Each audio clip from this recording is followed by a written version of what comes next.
Hello everyone, so welcome back to my channel. Definitely आज की video बहुत ही इंपॉर्टेंट होने वाली है क्योंकि आज हम लोग इन्वेस्टर पर पॉइंट ऑफ व्यू से फंडामेंटल एनालिसिस जो होती है पूरी किसी भी स्टॉक की उसको डिस्कस करेंगे। ठीक है, यानी कि कंपनी की पूरी फाइनेंशियल हेल्थ को आज हम लोग समझेंगे। एक स्मार्ट इन्वेस्टर किस तरीके से किसी भी स्टॉक में इन्वेस्ट करता है, क्या क्या वो चीज़ें देखता है, किन किन रेशियोज़ को वो देखता है, वो आज कंप्लीट हम लोग डिस्कस करेंगे और सारे रेशियोज़ को भी अंडरस्टैंड करेंगे कि किस रेशियो का क्या इंपॉर्टेंट रोल प्ले होता है। ठीक है, तो आज का वीडियो कंप्लीट फाइनेंशियल रेशियो के ऊपर होने वाला है। ठीक, क्योंकि बेसिकली जब भी आप फंडामेंटल एनालिसिस करने जाते हो तो फाइनेंशियल तो कहीं ना कहीं तुम देख लेते हो कि इतना प्रॉफिट आ रहा है, इतना लॉस आ रहा है, बट जब फंडामेंटल की बात आती है जहाँ पे आपके बहुत सारे रेशियोज होते हैं तो वो तुम्हें समझ में नहीं आते कि ये रेशियो किस लिए होता है, इसका एडवांटेज क्या है, इसका डिसएडवांटेज क्या है। तो डेफिनेटली आज की वीडियो तुम देखोगे सो दैट तुम्हें सारी नॉलेज हो जाएगी। ठीक है, तो वीडियो को लास्ट तक देखना सो दैट तुम्हारे लिए ही बेनिफिट होगी इस वीडियो से थ्रू। ठीक है, और चैनल पहली बार तो चैनल को सब्सक्राइब कर लेना, बेल नोटिफिकेशन ऑन कर लेना। इस चैनल बहुत ही important related stock market news updates और नॉलेज पर्पस के बहुत इंपॉर्टेंट वीडियो कवर की जाती है। ठीक है, तो डेफिनेटली चैनल को सब्सक्राइब कर लेना। स्टार्ट करते हैं। सबसे पहले समझते हैं कि सरफेस वैल्यू या एक्चुअल वैल्यू क्या होती है। ठीक है, क्योंकि बेसिकली स्टॉक मार्केट में जब भी तुम आ रहे हो तो एक स्टॉक का प्राइस से ज़्यादा इंपॉर्टेंट होता है कि उसका फंडामेंटल क्या कहता है। ठीक है, अगर तुम एक इन्वेस्टर पॉइंट ऑफ व्यू से देखोगे, ठीक है, तो वही बोलता है कि सरफेस वैल्यू नहीं, एक्चुअल वैल्यू क्या है उस स्टॉक की, उसको स्टडी करना सबसे इंपॉर्टेंट होता है अगर तुम किसी भी स्टॉक में इन्वेस्ट कर रहे हो। ठीक है, उसने कितना रिटर्न दिया, कितना वो ऊपर है, कितना ये नीचे है, इससे मतलब नहीं होता है। जब भी आप इन्वेस्टर होते हो तो डेफिनेटली तुम उसकी सिर्फ एक्चुअल वैल्यू पे डिपेंड करते हो। और एक्चुअल वैल्यू कैसे निकालते हो? जब तुम्हें फंडामेंटल रेशियोज़ आते हैं, उनकी नॉलेज होती है। तो इसीलिए तुम्हें बेसिकली ये चीज़ पता होनी चाहिए। ठीक है, तो फंडामेंटल एनालिसिस एक सिस्टम प्रोसेस होता है जिसमें हम कंपनी की फाइनेंशियल हेल्थ कंपैरेटिवली एनालाइज़ करते हैं। ठीक है, फाइनेंशियल हेल्थ को भी एनालाइज़ करते हैं फंडामेंटल एनालिसिस में। ठीक है, तो बहुत ही इंपॉर्टेंट है कि तुम्हें अच्छे से आना चाहिए। क्या है? डेफिनिटली कंपनी का फाइनेंशियल स्टेटमेंट जैसे balance sheet, P&L, cash flow का डिटेल एनालिसिस हमको करना पड़ता है। कंपनी के इंट्रिंसिक वैल्यू कैलकुलेट करना पड़ता है। वही मैं कह रहा हूँ कि एक स्टॉक ₹100 का है तो इट डज़न्ट मीन कि वो ₹100 इस स्टॉक की वैल्यू को जस्टिफ़ाई करता है। ठीक है? डेफ़िनिटली अगर उसके जो भी इंट्रिंसिक वैल्यू यानी कि जो रियल वैल्यू है, वो अगर ₹60 है तो उस केस में ये ₹100 इस स्टॉक को जस्टिफ़ाई नहीं करता। या बेसिकली इसका इतना ग्रोथ पोटेंशियल हो कि 1-2 साल में इस ₹100 को बीट कर देगा, उसकी इंट्रिंसिक वैल्यू ₹100 हो जाएगी, तो डेफ़िनिटली हम कह सकते हैं कि आज के पॉइंट ऑफ व्यू से ये ₹100 वैलिड है। बट क्या वो ऐसा ग्रोथ हम फाइंड आउट कर पा सकते हैं? यानी कि हम देख सकते हैं कि इसका 2 साल में इतना ग्रोथ हो जाएगा। तो उस चीज़ की अंडरस्टैंडिंग तभी होती है जब तुम किसी भी स्टॉक की फंडामेंटल एनालिसिस अच्छे से करते हो। ठीक है? तो कंपनी की इंट्रिंसिक वैल्यू कैलकुलेट करना ही हम लोग फंडामेंटल एनालिसिस में लाते हैं। ठीक है? मार्केट प्राइस और इंट्रिंसिक का कंपेयर करके इन्फॉर्म्ड इन्फॉर्मेशन डिसीजन लेने के लिए होता है। ठीक है? यानी कि मार्केट प्राइस और जो भी इंट्रिंसिक वैल्यू उस स्टॉक का, उसकी डिटेल एनालिसिस करके ही हम किसी स्टॉक में इन्वेस्ट करते हैं। ठीक है? तो स्टॉक प्राइस शॉर्ट टर्म में सेंटीमेंट पर डिपेंड करता है लेकिन लॉन्ग टर्म पे फंडामेंटल ही काम आता है। ठीक है? डेफिनिटली कोई भी स्टॉक है वो भाग रहा है, क्या वो एक्चुअल कोई रीज़न है उसके भागने का? क्या कि बस एक शॉर्ट टर्म में बेसिकली कोई हाइप के थ्रू वो शेयर भाग रहा है? ठीक है? तो अगर शॉर्ट टर्म में बेसिकली स्टॉक प्राइस का मूवमेंट डिपेंड करता है, लेकिन जब लॉन्ग टर्म में बात आती है तो वहाँ पे सिर्फ फंडामेंटल ही काम आता है। तो वेरी इंपॉर्टेंट कि तुम्हें इसीलिए पूरा फंडामेंटल एनालिसिस आनी चाहिए। चलो आगे बढ़ते हैं। अब कुछ रेशियो से कम क्या मतलब होता है? तो कॉम्प्लेक्स डाटा को एक्शनल इनसाइट में कन्वर्ट करना होता है। ठीक है? रेशियोज़ क्या होते हैं? रेशियोज़ डेटा बताते हैं कि बहुत सारा कॉम्प्लेक्स डाटा होता है, उसको एक एक्शनेबल इनसाइट यानी कि सिंपल लैंग्वेज में कन्वर्ट कर देते हैं तुम्हारे लिए। ठीक है? तुम किसी भी स्टॉक जो किसी कंपनी का है, उस कंपनी के बारे में इतना नहीं जान सकते, लेकिन अगर तुम उस कंपनी के स्टॉक है, उस स्टॉक का रेशियो अगर अच्छे से आता है तुम्हें एनालाइज़ करना, तो डेफिनिटली तुम उस कंपनी के बारे में अच्छे से जान सकते हो। इसीलिए रेशियो बहुत ही इंपॉर्टेंट रोल प्ले करता है क्योंकि तुम कंपनी में बैठे नहीं हो कि तुम पूरी कंपनी की एनालिसिस कर पाओ। तुम बेसिकली उसके स्टॉक में जो भी रेशियोज़ हैं, उनकी एनालिसिस करके तुम बता सकते हो कंपनी अच्छी कर रही है या खराब कर रही है, ठीक है?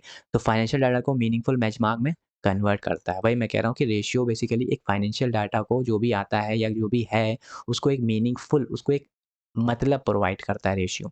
ठीक है? जैसे क्या एडवांटेज होता है तो एप्पल को एप्पल से कंपैरिज़न करना है, डिफरेंट साइज़ की कंपनीज़ को कंपेयर करने की कैपेबिलिटी होती है। रेशियो से तो तुम क्या कर सकते हो किसी एक ही सेक्टर में 2 कंपनी है, तो वो 2 कंपनी को कैसे कंपेयर करोगे, कौन कितना अच्छा परफॉर्मेंस कर रही है, तो वो रेशियोज़ के थ्रू ही कंपेयर कर सकते हो। तो वही बोल रहा है कि डिफरेंट साइज़ की कंपनीज़ को भी हम लोग रेशियोज़ के थ्रू कंपेयर करते हैं। परफॉर्मेंस ट्रैकिंग के लिए बहुत इंपॉर्टेंट रोल प्ले करता है, यानी कि सिंगल कंपनी का मल्टी ईयर परफॉर्मेंस का एनालिसिस करना होता है। और क्विक हेल्थ चेकअप होता है, उसकी प्रॉफिटेबिलिटी क्या है, सॉल्वेंसी क्या है, एफिशिएंसी क्या है, इन सब का एक स्नैपशॉट मिल जाता है तुम्हें रेशियोज़ के थ्रू, ठीक है? तो रेशियो फाइनेंशियल एनालिसिस के लिए फाउंडेशन है, तो बहुत इंपॉर्टेंट है कि अगर तुम्हें रेशियो नहीं आता है अच्छे से, तो तुम कोई भी स्टॉक में रैंडम इन्वेस्ट कर सकते हो, बट एक as a investor point of view से तुम नहीं इन्वेस्ट कर पाओ किसी भी एक अच्छे स्टॉक में, अगर तुम्हें रेशियो नहीं आता, क्योंकि रेशियो ही फाइनेंशियल एनालिसिस होती है, या हम कह सकते हैं किसी भी इन्वेस्टमेंट का फाउंडेशन होता है। तो इसलिए हम लोग रेशियो करते हैं ताकि हम कंपनीज़ को कंपेयर कर सकें, मल्टी ईयर परफॉर्मेंस एनालाइज़ कर सकें, प्रॉफिटेबिलिटी क्या है, सॉल्वेंसी क्या है, एफिशिएंसी क्या है, उसका एक स्नैपशॉट ले सकें। तो दैट इज़ ऑल अबाउट कि हम लोग क्यों रेशियोज़ को इम्पोर्टेंस देते हैं, ठीक है? तो अब धीरे-धीरे हम लोग समझते हैं कुछ बेसिक रेशियोज़ के थ्रू, ठीक है? क्या कंपनी सस्टेनेबल प्रॉफ़िट जनरेट कर रही है? अब ये कैसे फाइंड आउट करो? यानी कि पहली प्रायोरिटी होती है हमारी क्या, कि कोई कंपनी है, क्या वो सस्टेनेबल प्रॉफ़िट जनरेट कर रही है? यानी कि उसका प्रॉफ़िट सस्टेनेबल हो रहा है, यानी कि आज 11 करोड़ है, कल 13 करोड़ है, 15 करोड़ है, इस तरीके से वो एक सस्टेनेबल प्रॉफ़िट जनरेट कर पा रही है। अब तुम कैसे पता करोगे? ठीक है? तो उसको पता करने के लिए तुम लोग क्या करते हो? कुछ रेशियोज़ देखते हो, जैसे प्रॉफिटेबल कंपनी का सर्वाइवल और ग्रोथ के लिए कुछ बेसिक रिक्वायरमेंट होती हैं, जैसे ईपीएस पहला रेशियो होता है, अर्निंग पर शेयर। ये क्या बताता है कि टोटल शेयर उस कंपनी के कितने लिस्ट हैं, ठीक है? और उसमें टोटल वो नेट प्रॉफिट कितना कर रहा है, ठीक है? अगर हायर होता है तो बेटर होता है। इसका मतलब क्या होता है? तो हर शेयर पर कंपनी कितना प्रॉफिट अर्न कर रही है, तो that is called the EPS ratio. यानी कि कोई अगर ईपीएस रेशियो है, तो सिंपल ये बताता है कि वो एक शेयर के बदले कंपनी उस स्टॉक का जो एक शेयर है, उसके बदले वो कितना प्रॉफिट उससे जनरेट कर रही है। लाइक एग्ज़ाम्पल अगर मान लेते हैं किसी का ईपीएस 70 है, व्हाट डज़ इट मीन्स? इसका मतलब सिंपल है कि उसके एक शेयर पर, शेयर वैल्यू पर कंपनी ₹70 प्रॉफिट जनरेट कर रही है। तो यानी कि वो एक शेयर के बदले में ₹70 प्रॉफिट जनरेट कर रही है। तो दैट इज़ वेरी इंपॉर्टेंट कि ये हमेशा हाई होना चाहिए। तो बहुत इंपॉर्टेंट है, अगर तुम्हें पहला रेशियो देखना है तो सबसे पहले तुम ईपीएस को देखो। अगर ईपीएस अच्छा है, एक हाई वैल्यू पे है, तो डेफिनिटली हम कह सकते हैं वो एक अच्छा प्रॉफिट जनरेट कर रही है। दूसरा रेशियो होता है आरओई। अब आरओई क्या होता है? Net profit divided by share holder की इक्विटी, यानी कि शेयर होल्डर का कितना अमाउंट पैसा है, डिवाइडेड बाय उसके ऊपर कितना उसने प्रॉफिट जनरेट किया है। यानी कि अगर शेयर होल्डर का टोटल वैल्यू मान लेते हैं $2 बिलियन की है, ठीक है? तो उस 2 बिलियन पे कितना बेसिकली वो प्रॉफ़िट जनरेट कर रहा है, तो उसको रेशियो को बोलते हैं रिटर्न ऑन इक्विटी। जनरली क्या होता है कि 15% गुड माना जाता है, यानी कि शेयर होल्डर का इन्वेस्टेड कैपिटल पर कितना रिटर्न आ रहा है। तो वही मैंने बोला ना कि शेयर होल्डर का पूरा ओवरऑल शेयर होल्डर का जितना कैपिटल इन्वेस्टेड है, उस इन्वेस्टर पर कितना वो रिटर्न प्रोवाइड कर रहा है। तो दैट इज़ वेरी इंपॉर्टेंट कि वो कम से कम 15 से ऊपर होना चाहिए। तो ये 2 रेशियो में बताता है कि ये कैसे कोई प्रॉफिटेबिलिटी रखती है कोई कंपनी, ठीक है? अगर ईपीएस अच्छा है, तो यानी कि उसके हर एक शेयर पर कंपनी अच्छा प्रॉफिट जनरेट कर रही है।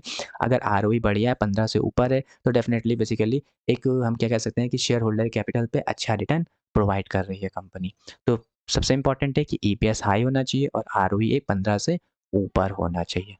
कुछ क्रिटिकल क्वेश्चन भी आता है, क्या करंट मार्केट प्राइस जस्टिफाइड है? तो पहले हमने देखा कि क्या वो प्रॉफिट सस्टेनेबल कर पा रही कि नहीं कर पाई, तो आरओई और ईपीएस अगर अच्छा होता है, तो डेफिनिटली हम कहते हैं कि वो एक अच्छा प्रॉफिट सस्टेनेबल कर पा रही है। अब दूसरा है, क्या उसका मार्केट प्राइस जस्टिफाई करता है, यानी कि अगर वो स्टॉक है, उस स्टॉक की इंट्रिंसिक वैल्यू 60 है और अगर वो उसका मार्केट प्राइस 100 है, तो क्या ये जस्टिफाई करता है? अब ये ₹60 कैसे फाइंड आउट करोगे? तो उसी को हम लोग कैलकुलेट करते हैं पीई और पीबी रेशियो से, ठीक है? क्या मतलब इसका? सिंपल मतलब है कंपनी अच्छी है तो ओवर सरप्राइज हो तो भी इन्वेस्टमेंट रिस्की हो सकता है, यानी कंपनी अच्छी हो बट ओवर प्राइस्ड हो, तो भी तुम्हारा इन्वेस्टमेंट क्या हो सकता है, एक तरह से रिस्क में आ सकता है। लाइक अगर मान लो कोई कंपनी एक अच्छी बहुत है, बट उसकी जो इंट्रिंसिक वैल्यू है कंपनी के बेसिस पे ₹50, बट अगर वो ₹90 चल रही है, तो भले ही कंपनी अच्छी हो, तब भी हम कहेंगे कि यहाँ पे भी इन्वेस्टमेंट करना जस्टिफाई नहीं करता। ये एक रिस्की हो सकता है क्योंकि उसकी इंट्रिंसिक वैल्यू से बहुत ही ज़्यादा हाई पे वैल्यू चल रही है उसका मार्केट प्राइस, ठीक है? तो मार्केट प्राइस तो उस पे डिपेंड करता है ना, सप्लाई डिमांड पे। तो उसके बेसिस पे उसका प्राइस फ्लक्चुएट कर सकता है। बट इंट्रिंसिक वैल्यू उसके फंडामेंटल पे, फाइनेंशियल पे डिपेंड करता है, ठीक है? तो वो ही जस्टिफाई करता है उसके स्टॉक को, ठीक है? जैसे पीई का मतलब क्या होता है? ईपीएस यानी पर शेयर पर जो अर्निंग आ रही है, ऊपर होता है उसका शेयर प्राइस। सिंपल, सेक्टर पे डिपेंड भी करता है, लो पीई पॉसिबली अंडर वैल्यूड होता है, यानी कि पीई का मतलब है कि प्राइस टू अर्न रेशियो, यानी कि अर्निंग पर वो कितनी प्राइस पे कितना अर्न कर रहा है। तो उसका मतलब है कि अगर उसका लो पीई होता है, लो पीई का मतलब है सिंपली कि वो कंपनी कैसी है, एक अंडर वैल्यूड है। बट सबसे इम्पोर्टेंट चीज़ तुम खाली पी भाई तो अगर मैं किसी एक रेशियो से तुम किसी चीज़ को जस्टिफाई नहीं कर सकते पूरे स्टॉक को, ठीक है? तुम्हें हर चीज़ को लेना पड़ेगा। कल कोई कंपनी होती है जिसका पी बहुत लो होता है, बट वो कंपनी अच्छी नहीं होती। रीज़न बिहाइंड इट कि उसका ग्रोथ तो है ही नहीं कुछ, ठीक है? ग्रोथ है ही नहीं, कुछ प्रॉफिटेबिलिटी जनरेट कर ही नहीं पा रही है, ठीक है? और कुछ फ्यूचर में कोई प्लान ही नहीं उसका, तो उसका पीई बहुत कम है। तो क्या वो अच्छी कंपनी? नहीं अच्छी कंपनी। जब उसका ग्रोथ ही नहीं है तो चाहे पीई जितना हो कोई मैटर नहीं करता। बट बहुत ऐसी कंपनी स्टॉक होते हैं जिनका पीई हाई होता है इंडस्ट्रीज़ एवरेज से।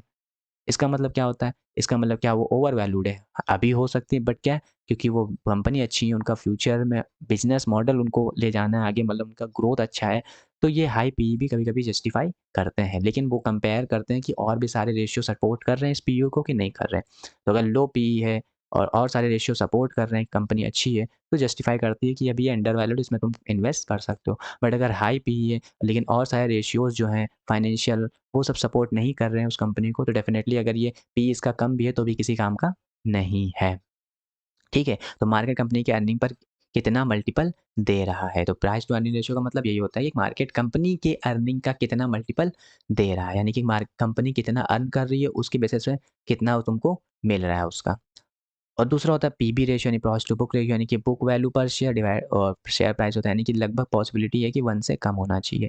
1 से 3 भी रीज़नेबल होता है। शेयर प्राइस कंपनी का नेट एसेट का कंपैरिज़न में कैसी यानी कि पूरा ओवरऑल नेट एसेट के कंपैरिज़न में शेयर प्राइस किस तरीके से जस्टिफ़ाई करता है। तो अगर ओवरऑल नेट एसेट उसका $500 बिलियन का है और उसका शेयर प्राइस पूरा $500 बिलियन या $600 बिलियन का है, तो कहीं न कहीं वो जस्टिफ़ाई करता है, ठीक है? तो प्राइस कंपनी का जो नेट एसेट है, उससे कंपेयर करना होता है। तो ओवरऑल सिंपल की लैंग्वेज ये है कि पीई तुम्हारा कम होना चाहिए, ठीक है? पीबी तुम्हारा 1 से कम होना चाहिए, लेकिन अगर 1-2 भी है, तो भी जस्टिफ़ाई करता है। तो ये बेसिकली तुम्हारा डिफाइन करता है कि मार्केट प्राइस क्या जस्टिफ़ाई कर रहा है कि नहीं कर पा रहा है, ठीक है? तो अगर पीई हाई है तो फिर हम कह सकते हैं कि अगर पी हाई है तो तुम्हें और रेशियो देना होगा। अगर और रेशियो जस्टिफाई करते हैं कि कंपनी अच्छी है तो high P basically future oriented पे बात हो रही है। बट अगर लो पी है तो लो पी में तुम्हें ये देखना पड़ेगा कि और जो भी रेशियोज है वो क्या उसको जस्टिफाई करते हैं, उसको सपोर्ट करते हैं। अगर सपोर्ट कर रहे हैं तो लो पी का मतलब है कि हाँ सच में ये अंडर वैल्यूड, इसमें हमें इन्वेस्ट करना चाहिए, ठीक है? तो ओवर वैल्यूड अंडर वैल्यूड में इन्वेस्ट करते हैं, ओवर वैल्यूड से भागते हैं। बट अगर कोई स्टॉक ओवर वैल्यूड यानी कि उसका पी हाई है लेकिन और रेशियो जस्टिफाई कर रहे हैं कि ये कंपनी अच्छा करेगी, तो उस केस में इन्वेस्ट कर सकते हैं। बट अगर हाई वैल्यू है पीई लेकिन और रेशियो भी सपोर्ट नहीं कर रहे हैं, तब तो उसमें कतई भी इन्वेस्ट नहीं करना चाहिए। और पीबी क्या है बेसिकली 1 से कम रखना होना चाहिए। तो ये सारे रेशियो हो गए मार्केट प्राइस को जस्टिफाई के लिए। ठीक है, अब क्या कंपनी फाइनेंशियल स्टेबल है, इसके ऊपर भी डिस्कस कर लेते हैं। तो एक्सेसिव डेब्ट फाइनेंशियल रिस्क बढ़ाता है, यानी कि अगर कर्जा बहुत ज़्यादा है कंपनी के ऊपर, तो कहीं न कहीं हम कह सकते हैं कि वो एक रिस्क फैक्टर होता है कंपनी के लिए। Liquidity short term obligation handle करने की कैपेसिटी दिखाता है कि नहीं, यानी कि अगर शॉर्ट टर्म में ऑब्लिगेशन हो सकता है, यानी कि डेब्ट इंटरेस्ट जो है, उसका इंटरेस्ट कवरेज है, क्या उसके ऑब्लिगेशन को वो हैंडल कर पा रहा है कि नहीं, ये भी बहुत ही मैटर करता है आपका फाइनेंशियल सेक्टर में।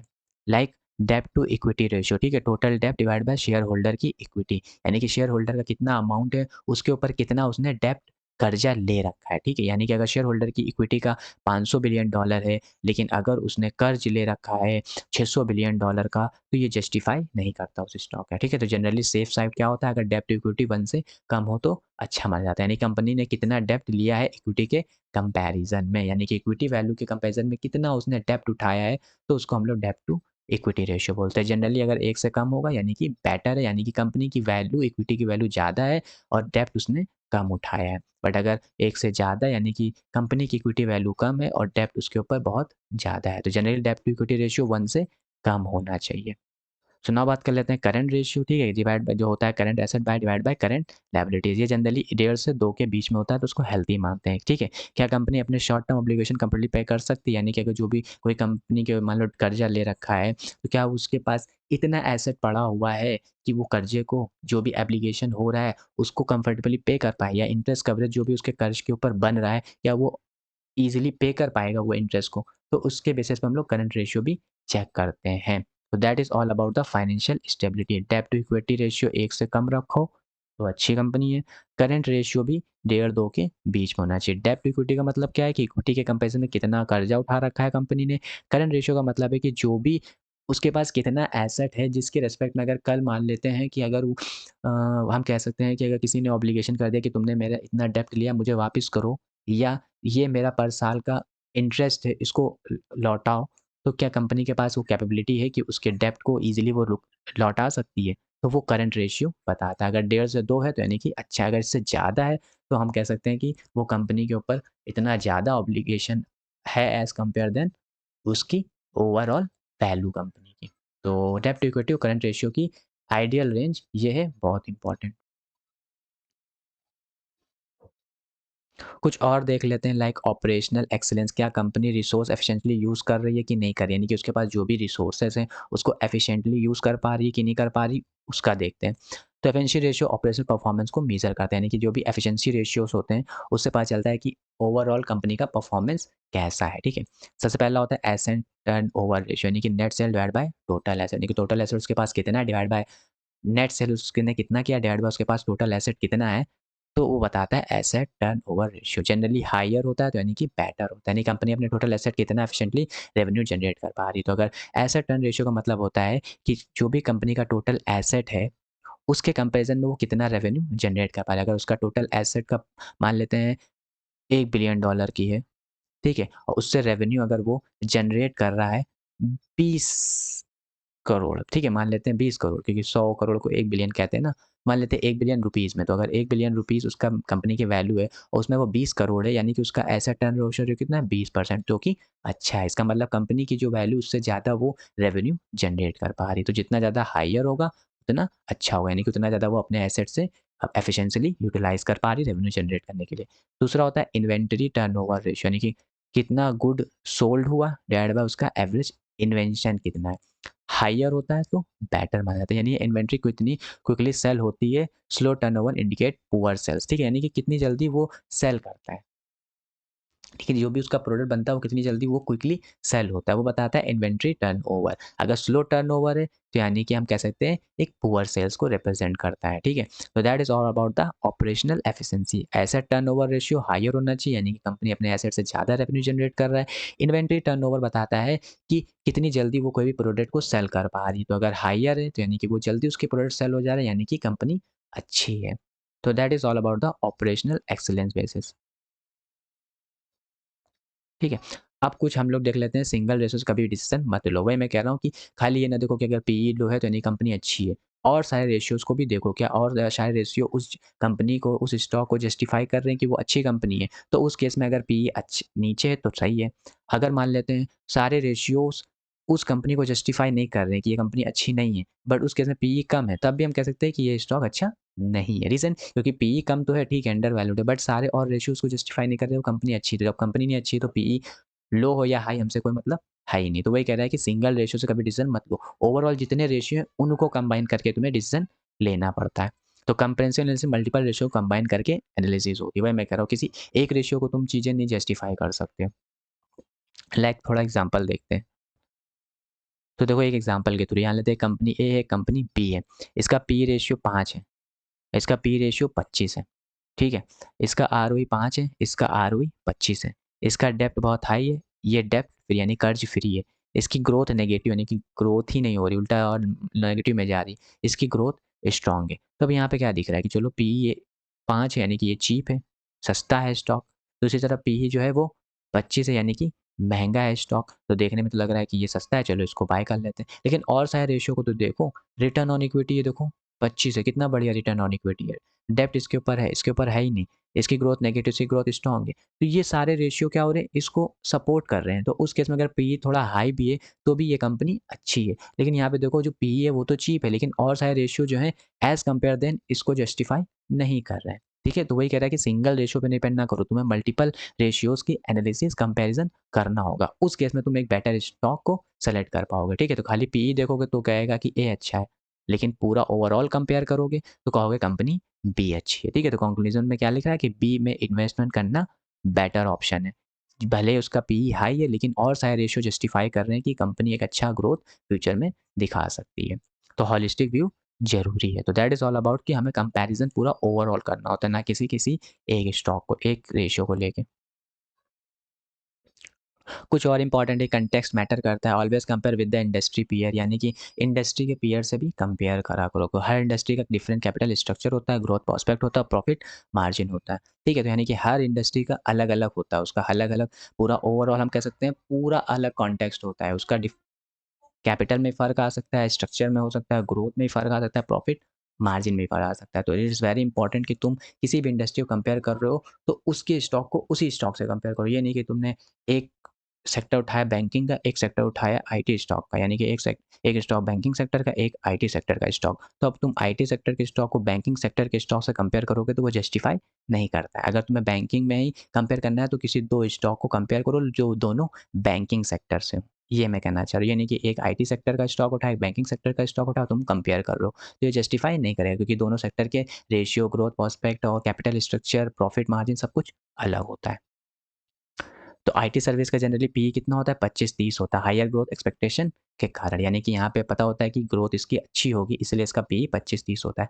बैंकिंग का क्या होता है पीई? देखो 10-15 होता है, यानी कि फोकस यहाँ पे आरओई और एनपीए पे होता है, ना कि ज़्यादा पीई पे होता है। तो इसीलिए इसका पीई कितना होता है? 10-15 होता है। मैन्युफैक्चरिंग का तो पीई सबसे कम होता है, 8 से 12 होता है। यहाँ पे सिर्फ ऑपरेशनल एफिशिएंसी पे डिपेंड करता है। वही मैं कह रहा हूँ कि calculate company ratio, compare with industry leader, analyse against industry averages. तो वेरी इंपॉर्टेंट कि जब भी तुम किसी एक सेक्टर को उठाओ तो इस सेक्टर को अगर तुम्हें 2 स्टॉक्स में कंपेयर करना है तो 2 स्टॉक्स में कंपेयर करो, प्लस ओवरऑल इस सेक्टर का एवरेज क्या है उससे कंपेयर करो। ये नहीं कि तुमने एक सेक्टर का एक स्टॉक उठाया, एक सेक्टर का दूसरे स्टॉक से उठाया, कंपेयर करो, तो ये जस्टिफाई नहीं करता।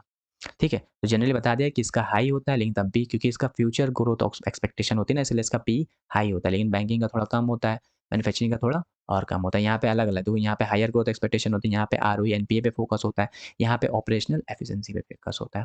तो इसलिए कह रहे हैं कि तुम्हें कंपेयर करना है तो सेम इंडस्ट्री के स्टॉक उस इंडस्ट्री के एवरेज से कंपेयर करो। कुछ और इंपॉर्टेंट चीज़ है कि multi year trend analysis most important है, यानी कि single year data can be misleading always unless 3 से 5 साल। ये मैं कह रहा हूँ कि जब भी एनालिसिस करो तो 3-4 साल की एनालिसिस करो, ये नहीं कि खाली 1 साल का एनालिसिस हो रहा है। 1 साल के एनालिसिस से जस्टिफाई नहीं होता, वो डाटा मिसलीडिंग कर सकता है। ठीक है? Healthy company trend, EPS consistently grow करता हो, आरओई स्टेबल और इंप्रूविंग हो, डेब्ट इक्विटी डिक्रीज कर रहा हो या स्टेबल हो। तो अगर कोई भी कंपनी है उसका कंटिन्यूअसली अर्निंग पर शेयर बढ़ रहा है, आरओई जो है वो स्टेबल है और इम्प्रूव कर रहा है और डेब्ट इक्विटी या तो डिक्रीज़ हो रहा है या स्टेबल हो रहा है, तो ये एक अच्छी कंपनी है ईयर ऑन ईयर। वहीं अगर ईपीएस गिर रहा है, वोलेटाइल है, आरओई गिर रहा है, डेब्ट इक्विटी रैपिडली इंक्रीज़ कर रहा है, तो उस केस में क्या है, ये कंपनी अच्छी नहीं है। तो that is the basic understanding कि तुम 2-3 साल का कंपेयर करो, क्योंकि हो सकता है 1 साल में उसका अर्निंग पर शेयर अच्छा हो, बट हम 2-3 साल से कंपेयर करोगे तो क्या पता वो ऑलरेडी यहाँ पे चल रहा हो नीचे। तो इस वजह से हम कहते हैं कि कंपेयर करना हो तो 2-3-5 साल का कंपेयर करो। उसका ईपीएस बढ़ता रहना चाहिए, आरओई स्टेबल इंप्रूव होता है और डेब्ट इक्विटी डिक्रीज़ होना चाहिए। बट अगर ये चीज़ हो रहा है तो डेफिनिटली जस्टिफाई नहीं करता उसके ट्रेंड को उस कंपनी के रिलेटेड। इन वार्निंग को नेवर इग्नोर करें, यानी कि कुछ सिग्नल इमीडिएट कॉशियस रिक्वायर करते हैं, यानी कि ये तो सिंपली अगर ये चीज़ हो रही है तो सिंपली अलग हो जाओ उस स्टॉक से। जैसे कंसिस्टेंटली डिक्लाइनिंग आरओई, यानी कि अगर आरओई में लगातार गिरता जा रहा है आरओई, तो ये बेसिकली का स्टॉक अच्छा नहीं है। लगातार कर्जा उसके ऊपर बढ़ता जा रहा है, तो ये स्टॉक अच्छा नहीं है। हाई पीई लो ग्रोथ है, यानी कि जिसे हम लोग पीईजी बोलते हैं, ठीक है? पीईजी मैंने बेसिकली लास्ट वीडियो में स्टॉक सिलेक्शन के कॉन्सेप्ट में पीईजी रेशियो भी बताया है कि क्या होता है, कि पीई के साथ आप पीईजी रेशियो को भी देखा जाता है, ठीक है? तो अगर हाई पीई है लेकिन ग्रोथ नहीं है तो कोई फ़ायदा नहीं है स्टॉक का। Profit without cash flow, according profit not covering to actual cash flow, यानी कि कैश फ्लो है ही नहीं, प्रॉफिट हो रहा है। कैश फ्लो है नहीं, यानी कि पैसा आने का ज़रिया नहीं है लेकिन प्रॉफिट हो रहा है, तो भी जस्टिफाई नहीं करता है स्टॉक को। ठीक है? और ऑडिटर लगातार चेंज हो रहे हैं तो भी अच्छा नहीं है कंपनी के लिए और पार्टिकुलरली उस स्टॉक के लिए। तो ये 5 चीज़ तो देखते ही तुम्हें अवॉइड करनी है कि अगर क आरओई डिक्रीज़ कर रहा है, डेब्ट बढ़ रहा है, पीई हाई है, ग्रोथ कम है, प्रॉफिट तो हो रहा है लेकिन कैश का जनरेशन पॉसिबिलिटी नहीं है, ऑडिटर चेंज हो रहे हैं, तो ये कहीं न कहीं बेकार कह सकते हो इस कंपनी को। So that is all about the today information, fundamental analysis intelligent investing की फाउंडेशन मैंने आज कंप्लीट तुम्हें एनालिसिस दे दी, कैसे फंडामेंटल एनालिसिस की जाती है, ठीक है? तो वही मैं कह रहा हूँ कि ratios are tool not answer, उनको इंटेलिजेंटली यूज़ करो, ठीक है? तो रेशियोज़ एक टूल दिए गए हैं ताकि तुम किसी भी स्टॉक कंपनी को एनालाइज़ कर सको। वो कंप्लीटली आंसर को जस्टिफाई नहीं करता, तुम्हें इंटेलिजेंटली काम करना होगा। खाली रेशियोज़ के भरोसे नहीं बैठा जाता है, ठीक है? रेशियोज़ एक इम्पॉर्टेंट रोल प्ले करते हैं टूल के पॉइंट ऑफ व्यू से, ठीक है? बट तुम किसी भी स्टॉक में इन्वेस्ट कर रहे हो तो उसकी कंपनी के बेसिस पे भी एनालिसिस होती है। ठीक है। रेशियो से तो कंपेयर करता है कि अगर 2 कंपनी तो तुम किस में इन्वेस्ट करो उसी सेक्टर में। ठीक है। कंप्रेहेंसिव एनालिसिस करो यानी कि मल्टीपल रेशियो कंबाइन करके किसी भी एक रेशियो के ऊपर किसी भी इन्वेस्टमेंट जस्टिफाई नहीं करता, सारे रेशियोज़ को कंबाइन किया जाता है। कंटेक्स्ट को ऑलवेज़ कंपेयर विद इंडस्ट्री के पीयर्स यानी कि हमेशा उस इंडस्ट्री के पीयर से कंपेयर नहीं किया, अगर किसी सेक्टर का ए स्टॉक है तो उसको उसी स्टॉक का इंडस्ट्री के सेकंड स्टॉक से कंपेयर करो। ठीक है। ये कह रहा है पीयर्स यानी कि उसी की स्टॉक इंडस्ट्री के दूसरे स्टॉक से कंपेयर किया जाता है। ट्रेंड मैटर करता है, सिंगल पॉइंट से ज़्यादा ट्रेंड इंपॉर्टेंट है। ठीक है। यानी कि ट्रेंड उसका कंटिन्यू अगर ग्रोइंग फेज में है तो हम कह सकते हैं वो स्टॉक अच्छा है। और पेशेंस पे फंडामेंटल से लॉन्ग टर्म वेल्थ क्रिएशन में हेल्प करता है। तो वेरी इंपॉर्टेंट कि फंडामेंटल जब भी एनालिसिस करते हो तो वहाँ से लॉन्ग टर्म वेल्थ क्रिएट करता है। भले वो 1 साल ना चले स्टॉक, लेकिन अगर फंडामेंटल स्ट्रॉन्ग है तो वो लॉन्ग टर्म में तुम्हें एक अच्छा वेल्थ क्रिएट करके देगा। तो दैट इज़ वेरी इंपॉर्टेंट कि की प्रिंसिपल क्या-क्या तुम्हें मैटर करती है। तो in the short run the market is a voting machine, in the long run is a weighing machine. ठीक है। तो ये बेंजामिन ग्राहम ने कहा था। तो फंडामेंटल एनालिसिस वही वेइंग मशीन है। तो that is the important of the fundamental analysis. तो होपफुली आज की वीडियो में सारी इन्फॉर्मेशन तुम्हें मिल चुकी होगी, फंडामेंटल एनालिसिस के रेशियोज़ को कैसे कंपेयर करते हैं, किस तरह से कंपेयर करते हैं और सारे रेशियोज़ का क्या इंपॉर्टेंट रोल होता है, सब कुछ मैंने आज कवर कर दिया। ठीक है। तो वीडियो अगर लास्ट तक देखे हो तो डेफिनेटली हेल्पफुल लगी होगी, और चैनल पे पहली बार आए थे तो सब्सक्राइब भी कर लेना, बेल नोटिफिकेशन ऑन भी कर लेना। इस चैनल बहुत important stock market news spaces, world debt spaces, knowledge spaces videos share करी जाती है। ठीक है। तो चैनल पे जाके वीडियोज़ को देख लो, उसके बाद अगर तुम्हें अच्छी लगे तो सब्सक्राइब मार देना। ठीक है। तो मिलते हैं नेक्स्ट वीडियो में, टिल देन बाय।